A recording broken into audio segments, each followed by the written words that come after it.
حالا حلوای دارک فندقی امتحان کردی؟ میخوای طعمش رو تجربه کنی؟ آرد الک شدمون رو میریزیم داخل تاوه. 20 دقیقه ما این رو تفت میدیم تا بوی خامیش در بیاد، کمی رنگش هم عوض بشه. خب دوستان ببینین آرد رو من تفت دادم، دوباره الک کردم، میذارم کنار. آرد نخودچیمونم الک میکنیم و میریزیم توی تاوه‌ای که گرم هستش. 5 دقیقه اینو تفت میدم، دوباره الک میکنم و میذارم کنار.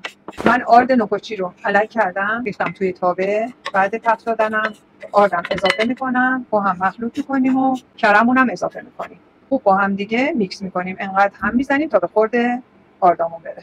وقتی خوب با هم دیگه ترکیب شدن، پودر قندمون رو اضافه میکنیم به اضافه دارچین. یارم خوب با هم دیگه ترکیب میکنیم. وقتی خوب با هم ترکیب شدن، ببینید به این صورت الان نوبت پودر فندقمونه. فندقمون هم اضافه میکنیم روی حرارت ملایم. دوستان ما اینجا شکلات داشتیم، شکلاتمون رو باید بنواری کنیم. کتری میذاریم، آبش که جوش اومد شکلاتمون رو می‌ریزیم توی ظرف، میذاریم روی اون کتری، تون تون هم میزنیم تا به این صورت بنواری بشه.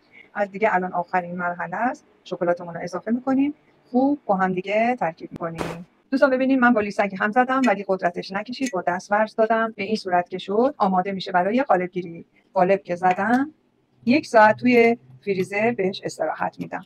چون شکلات داره سرعت کارتون باید بره بالا تا نبسته تون تون کارتون رو انجام بدید.